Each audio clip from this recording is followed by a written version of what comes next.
And last time we have read in the book of Vijay Gupta about Hirakan Babaji, about his exploits, about his adventures here on earth, and the making of an ashram, etc.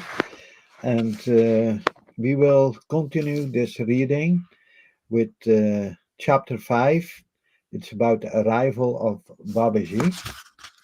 And before it was the introduction of the coming of Babaji by Mahendra Maharaj, who predicted the coming of Babaji early after his departure of the earth.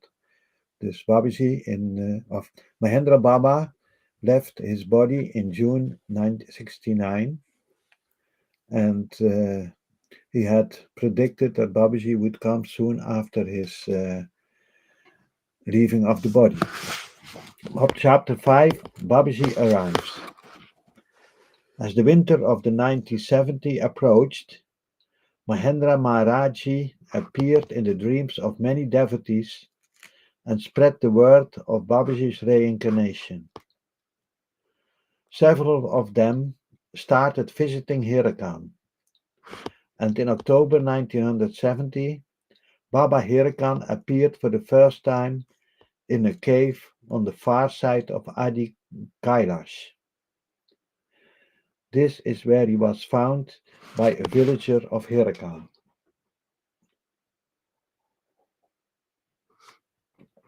The nearest town to Hirakan is Haldwani, and the nearest station Kathodam. Today, vehicular traffic is a common sight at the ashram, but in those days, devotees had no trudge from Kathodam across the mountain on foot. They had to, in those days, devotees had to trudge from Kathodam across the mountain on foot to reach Hirakan ashram, as there were no approach roads. The story of how the Hirakan village got its name is also fascinating.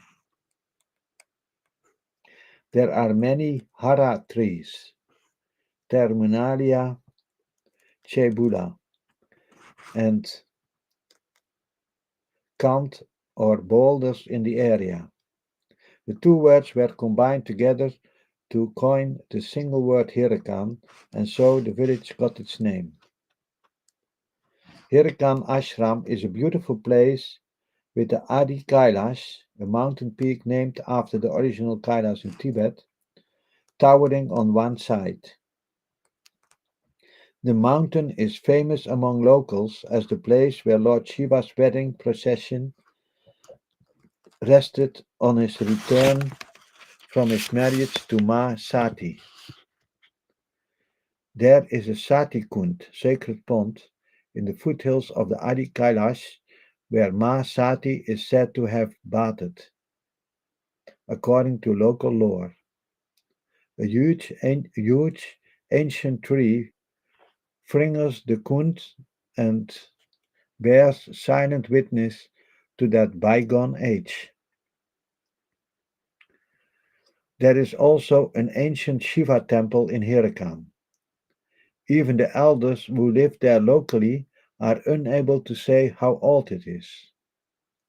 The Shivling in this temple is similar to the one in Kedaswar, and it is my personal experience that people who pray in this temple with utmost devotion are granted every wish they make to the Lord.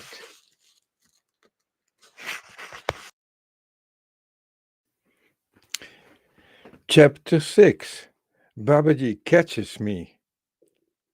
My elder brother worked in the railways and was stationed in Agra.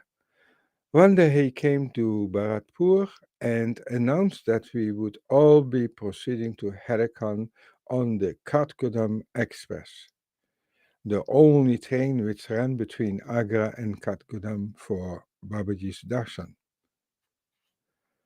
I tried to pull all kinds of excuses to get out of the trip, as I was told that we would have to walk 22 kilometers from Katkodam to reach the ashram, a long distance to cover on foot. The train was to depart from Agra Fort at 8 p.m. Everyone was packing while I kept searching for a pretext to weasel out of the journey. The next day we started out from Bharatpur to Agra to catch the train and reached the city at around 6 in the evening. As the time of departure drew closer, I was still looking for an exit option. At 7:13 p.m. I told Shiv Charan Bhai Sahib, my elder brother, that I had a severe stomach ache.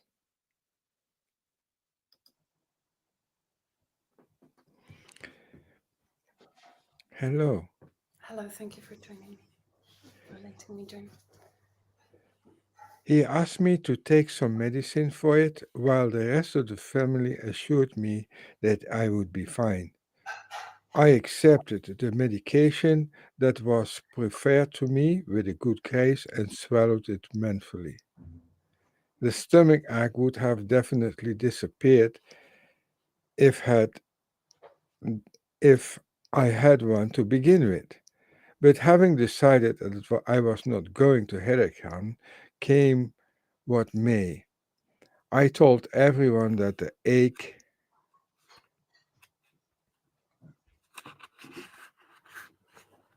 worsened and they should carry on without me, as I did not want to impede their enjoyment of the trip. The train was ready to leave. My brother once again asked whether my tummy felt better. I shook my head firmly and said no. The train moved and stood on the platform, trying my best to look forlorn. My martyred air must have been quite convincing, as my gambit paid off. I went back to my cousin's place in Agra. He naturally asked me why I had stayed back, and I replied to him with the sub story that I had told the others. 2 days later, I returned to Bharatpur, beginning to feel the stirrings of regret for not making it to the ashram. The rest of the family came back a week later and inundated me with stories about Herakan. They told me that Babaji was the living form of Lord Shiva himself and would be soon coming to Vrindavan. All the trustees of the Vrindavan temple had apparently landed up at the Herakan ashram and requested Babaji to pay a visit. He had agreed. Later, when we were alone, my elder brother divulged that during their visit to Herakan, Babaji had been in the cave. He was wearing a lion cloth, and his body was covered in ash. Then came the embarrassing part. When I told him that you could not make it because you were unwell, he said, "Your younger brother was just conning you. There was nothing wrong with him." He spared me with a stern look and asked me if it was true. I told him the truth and confessed that I had been pulling a fast one. I felt extremely mortified. I was also surprised that Babadi had known what I was up to, even though he was many miles away. From then on, I was filled with a strange craving to see Babadi and could not wait to meet him. His visit to Vrindavan was just a few days away. My period of waiting was over. The moment arrived, and my elder brother informed us that Babaji would be reaching Vrindavan the following day. He told me that now was the time for me to go and get his darshan. The next morning I took the train to Vrindavan via Mathura. I just had to see Babaji.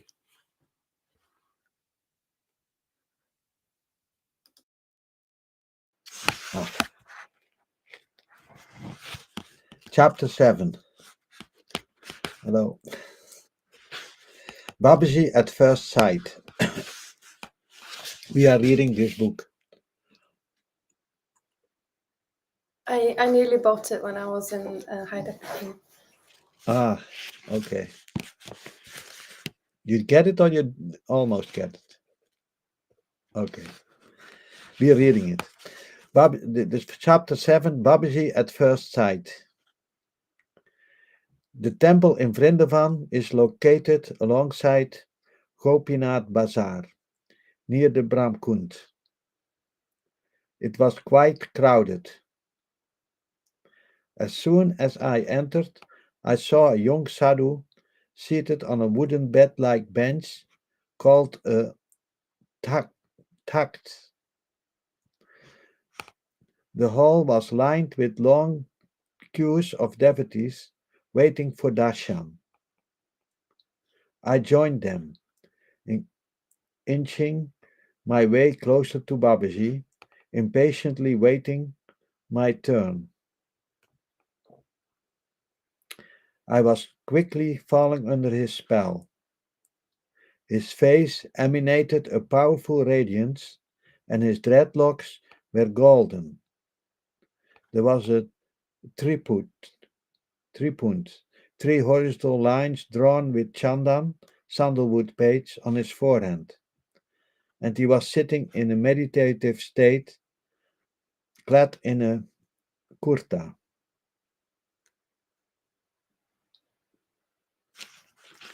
His legs covered by an andi, a sheet that hung from his shoulders. After the darshan, I sat in a corner and watched him closely. I could not take my eyes off him. The urge to go on looking at him was too strong. The whole temple was echoing with chants of Hirya Kandi Bol. A kirtan was being sung, and I became so absorbed in the spiritual ambience of the place that I forget to go back home. I was surrounded by some natives of Hirakan village who had accompanied Babaji to Vrindavan. One of them, Chandramani, was telling devotees about his reincarnation. I listened very carefully. He told us that Babaji had reincarnated in a natural cave beside the holy Gautama Ganga river after 40 plus years since the end of his previous incarnation. This was his fifth incarnation. Chandramani said his late father had served him in his previous avatar. He told us that Babaji had appeared to him in a dream and asked him to come to the cave situated at the bottom of Adi Kailash to serve him. Chandramani had awoken with the start. Unable to go back to sleep, he had roused his son and wife and told them that Babaji had come back. He was in a cave and was calling him. Determined to go to him that very night, Chandramani asked his wife to prepare a thali of fruits and milk. He then crossed the river in the dark, traversed at least a kilometer to reach him. And there he found him, a slim, fair, sharp-featured, handsome young sadhu, lost to the world, immersed in meditation, clad in a loincloth with an andi hanging from his shoulder and covering his torso and legs. Chandramani bowed to him and sat in a corner, patiently waiting for him to return to consciousness. After some time, the young sadhu opened his eyes. Chandramani bowed, addressing him as Lord Hirakan. He recounted his dream and asked the sadhu, "How can I serve you? What are your orders for me?" Babaji smiled. He raised his hand and blessed him. Soon afterwards, Babaji went up to Adi Kailash and devoted himself to rigorous penance for 45 days, accepting nothing but water and sometimes milk from Chandramani, who were there each day to serve him.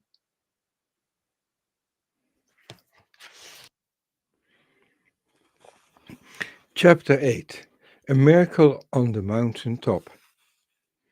Chandramani told us how he would climb up to Adi Kailash each day from the village. The nearest water source, the Gautama Ganga, was 4 kilometers away.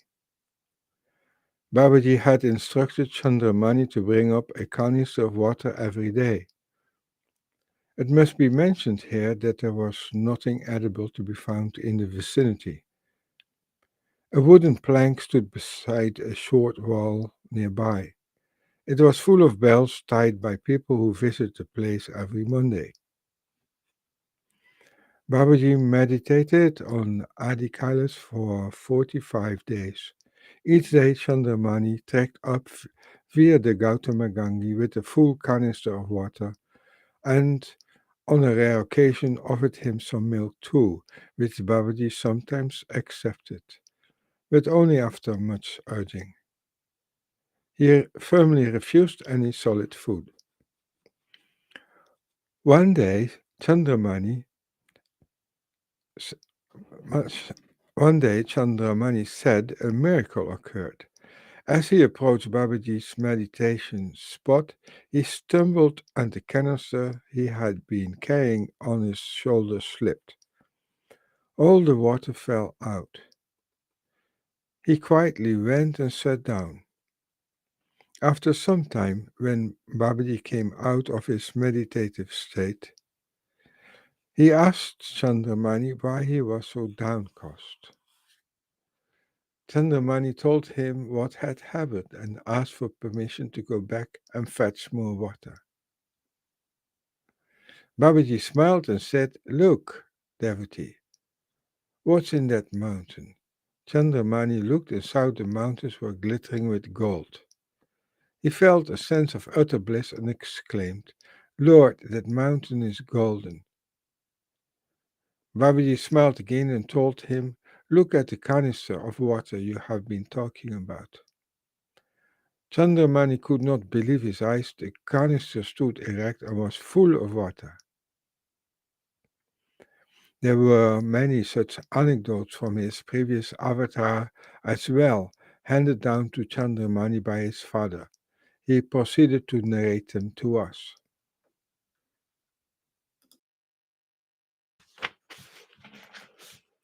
Chapter 9. Chandramani has more tales to tell. One fine morning, the chief gardener of the VIP guest house, referred to as the governor, or referred to as the governor's house later. In the vicinity of the temple, a devotee of Babaji, in his previous incarnation, was preparing tea in a small brush pot called a lota. Babaji dropped in for a visit along with 10 followers. The gardener panicked, but Babaji told him not to worry. Just pour the tea you made for yourself from that lota. The brass pot was too small to contain enough tea for so many people. Nevertheless, the gardener did as he was told. To his great surprise, the tea did not run out. and after he had served everyone, there was still some left over. After a while, some 200 devotees showed up for Babaji Darshan, and again, Babaji instructed the gardener to serve them all tea from the same lota. Once again, to his acute astonishment, the tea proved sufficient. Even after serving all 200 of them, there was still some left over. Over time, his miracles became a byword. He told us another story from Babaji's previous incarnation.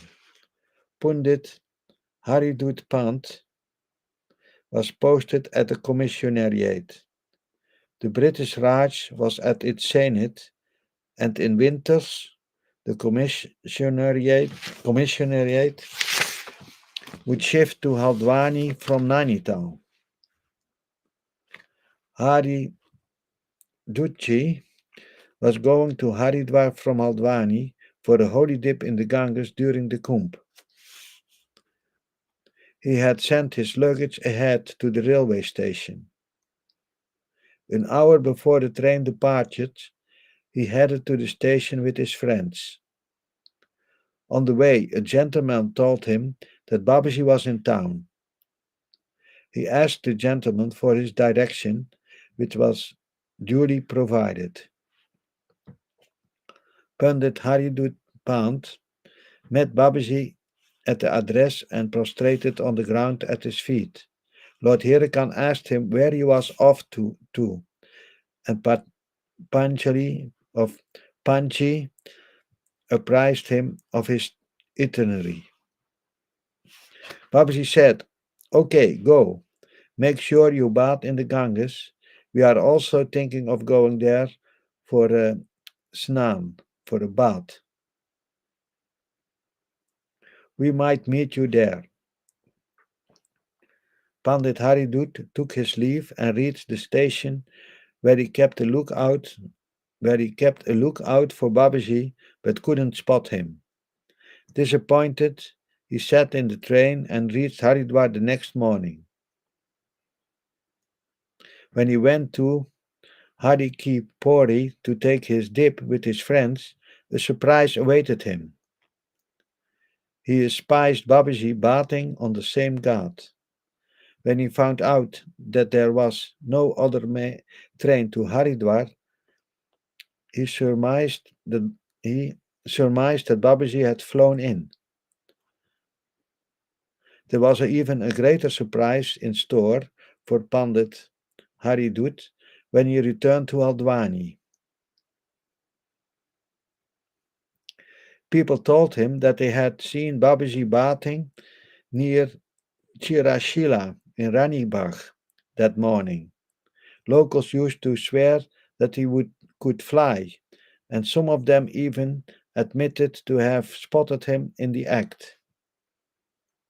He would also appear to his devotees in different places at the same time. It was such a pleasure to hear Chandramani's stories about Babaji. I felt deeply envious. He was so very lucky to have had the honor to serve him and witness the divine play that established that Babaji was Lord Shiva incarnate.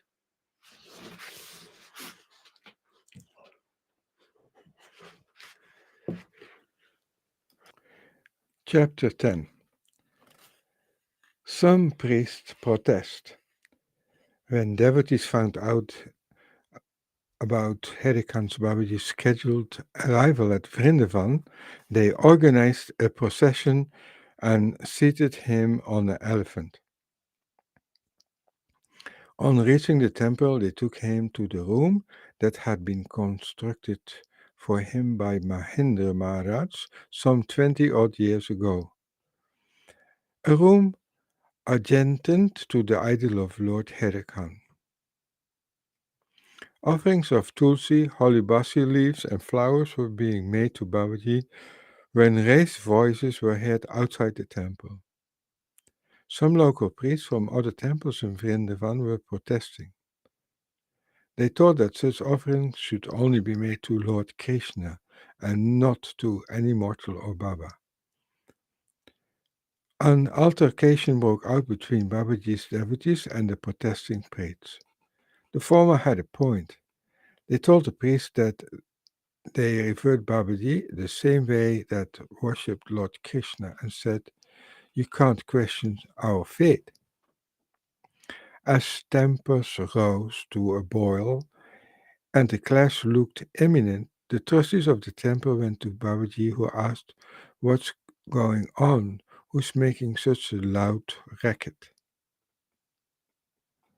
Lakshmi Narayani, the president of the trust, explained the situation to Babaji, who heard him out patiently and told him to bring the local priest in.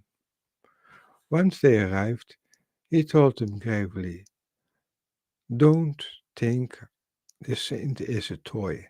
If you make the mistake of clashing with us, the outcome will not be good for you."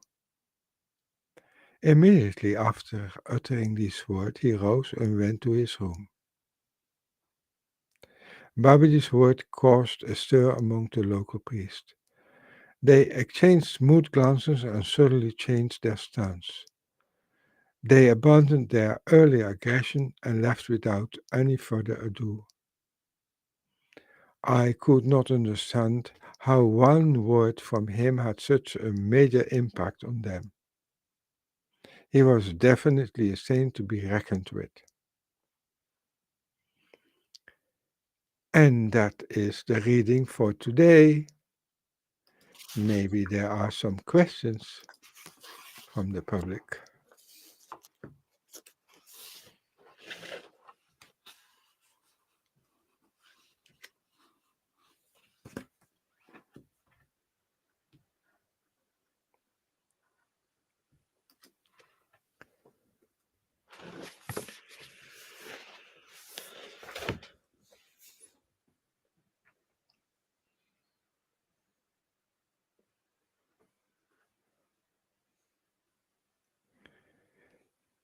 And if there are no questions, we invite you for next week. We will continue with the reading.